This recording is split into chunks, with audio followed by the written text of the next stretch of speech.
Hi friends, welcome to Chandra's Kitchen. இதுவரைக்கும் சந்திராஸ் கிச்சனை subscribe செய்யாதவர்கள் ரெட் கலர் சப்ஸ்கிரைப் பட்டனை பிரஸ் பண்ணி சப்ஸ்கிரைப் பண்ணிக்கோங்க. கூடவே பக்கத்தில் இருக்கிற பெல் பட்டனை பிரஸ் பண்ணுங்க. எங்களுடைய அப்டேட்ஸ் உடனுக்குடன் உங்களை வந்து சேரும். நம்மளுடைய நிகழ்ச்சியில் நம்ம பார்க்க போகிறது ஒரு புலாவ் ரெசிபி தான். இது ஒரு 10 நிமிஷத்துக்குள்ளேயே நம்ம வந்து செஞ்சிடலாம். ரொம்ப ஈஸியாக காலையில் இருக்கிற அவசர நேரத்தில் நம்ம ஏதாவது லஞ்ச் பாக்ஸுக்கு கொடுத்து அனுப்பணுன்னா நம்ம கொடுத்து அனுப்பலாம். இது ரொம்ப டேஸ்ட்டாக இருக்கும், குழந்தைங்க விரும்பி சாப்பிடுவாங்க, பெரியவங்களுக்கும் இது ரொம்ப பிடிக்கும். இன்றைக்கி நம்ம இந்த புலாவுக்கு வந்து வெறும் பச்சை பட்டாணி மட்டும்தான் யூஸ் பண்ண போகிறோம். ரொம்ப சிம்பிளான இன்க்ரீடியண்ட்டில் ரொம்ப டேஸ்டான ஒரு புலாவ் தான் இது. அது மட்டும் இல்லாமல் இப்போ பார்த்திங்கன்னா பச்சை பட்டாணி சீசனும் கூட. ஸோ நம்ம வந்து அதை எப்படி ஸ்டோர் பண்ணுறதுன்ட்டு நான் ஏற்கனவே ஒரு வீடியோ போட்டிருக்கேன். அதோட லிங்க்கும் உங்களுக்கு நான் டிஸ்கிரிப்ஷன் பாக்ஸில் கொடுக்குறேன், அதையும் நீங்கள் செக் பண்ணிக்கோங்க. பச்சை பட்டாணி நம்ம வந்து ஸ்டோர் பண்ணி வச்சுக்கிட்டா எப்போ வேணாலும் நம்ம அதை எடுத்து யூஸ் பண்ணிக்கலாம். இப்போ நான் வந்து ஃப்ரெஷ்ஷான ஒரு பச்சை பட்டாணி வச்சு தான் செய்ய போகிறேன். இப்போ நம்ம பீஸ் புலாவ் எப்படி செய்கிறதுன்னு பார்க்கலாம் வாங்க. இப்போ நம்ம ஒரு குக்கரில் 3லேருந்து 4 ஸ்பூன் எண்ணெய் விட்டுக்கலாம். நான் வந்து நெய் சேர்க்க போகிறதுனால 3 ஸ்பூன் எண்ணெய் விட்டுருக்கேன். 2 ஸ்பூன் நெய் வந்து சேர்த்துக்கிறேன். அப்படி இல்லைன்னா நீங்கள் 5 ஸ்பூன் எண்ணெய் விட்டுக்கோங்க. நெய் விட்டிங்கன்னா அதோடய டேஸ்ட் நல்லாயிருக்கும். பிரிஞ்சி இலை, பட்டை, லவங்கம், சோம்பு, அதுக்கப்புறம் மராட்டி மொக்கு, கல்பாசியெல்லாம் சேர்த்துட்டேன். இப்போ அது பொரிஞ்சதும் நம்ம வந்து வெங்காயமை நறுக்கி வச்சுருக்கிறத இதோட சேர்த்துக்கலாம். கூடவே பச்சை மிளகா சேர்த்துக்கலாம். பச்சை மிளகா ஒரு 10 சேர்த்துக்கலாம். சேர்த்துட்டு அடுத்தது நம்ம கொஞ்சம் புதினா சேர்த்து நல்லா இதை வதக்கிடலாம். இந்த வெங்காயம் வந்து கொஞ்சம் நல்லா நிறம் மாறுற அளவுக்கு வதக்கிக்கோங்க. இப்போ நம்ம இஞ்சி பூண்டு விழுது வந்து 1 ஸ்பூன் சேர்த்துக்கலாம். அதையும் சேர்த்து நல்லா இதை வதக்கிடுங்க. இப்போ நம்ம பட்டாணியை வந்து இதோட சேர்த்துக்கலாம். நான் கொஞ்சம் இந்த பட்டாணியை முளைக்கட்டி வச்சுருந்தேன். இந்த மாதிரி சாப்பிடும்பொழுது நமக்கு நிறைய சத்துக்கள் கிடைக்கும், அதனால் நான் அதை கொஞ்சம் சேர்த்துருக்கேன். கொஞ்சமாக கொத்தமல்லி சேர்த்து இதை வந்து நல்லா கலந்து விட்டுக்கோங்க.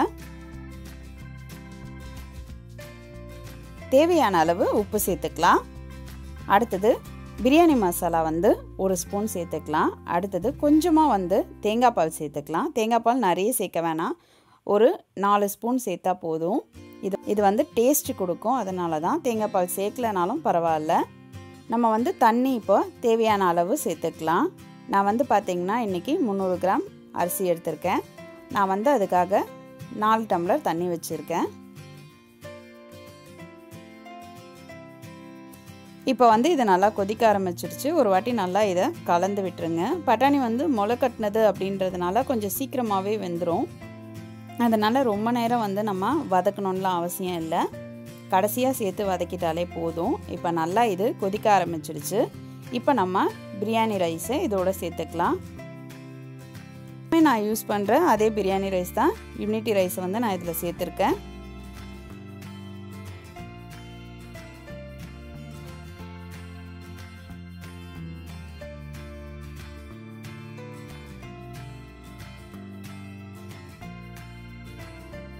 நம்ம நிறைய வந்து veg and non veg biryani recipes நிறைய பார்த்துருக்கோம்.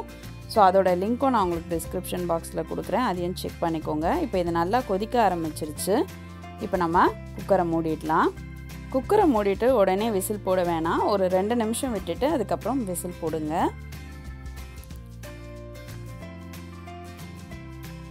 இப்போ வந்து ஒரு 2 விசில் வந்துடுச்சு. நான் ஸ்டவ் ஆஃப் பண்ணிட்டேன். இப்போ ப்ரெஷரும் அடங்கிடுச்சு. இப்போ நம்ம குக்கரை ஓப்பன் பண்ணிடலாம். நம்மளுடைய பீஸ் புலாவ் வந்து ரொம்ப சூப்பராக ரெடி ஆகிடுச்சு. இதை ஒரு வாட்டி லைட்டாக கலந்து விட்டுருங்க. பீஸும் பாருங்கள் எவ்வளோ அழகாக லென்த்தியாக இருக்குது அப்படின்ட்டு.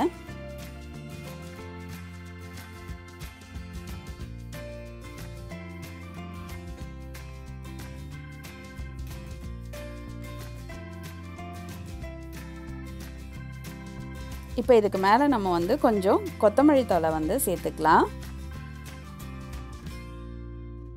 சேர்த்துட்டு ஒரு வாட்டி கலந்துட்டு ஒரு 5 நிமிஷம் இதை வந்து மூடி வச்சிடலாம். இது வந்து அந்த ஃப்ளேவர் எல்லாமே நல்லா இறங்கியிருக்கும். நம்ம ஏற்கனவே நெய் சேர்த்துருக்கிறதுனால இப்போ திரும்ப நெய்யெல்லாம் சேர்க்கணுன்னு அவசியம் இல்லை. இப்போ நம்மளுடைய பீஸ் புலாவ் ரெடி ஆகிடுச்சு. இந்த பீஸ் புலாவ் ரெசிபியை நீங்களும் உங்கள் வீட்டில் செஞ்சு பாருங்கள். உங்களுடைய ஃபீட்பேக்கை எங்களுக்கு சொல்லுங்கள்.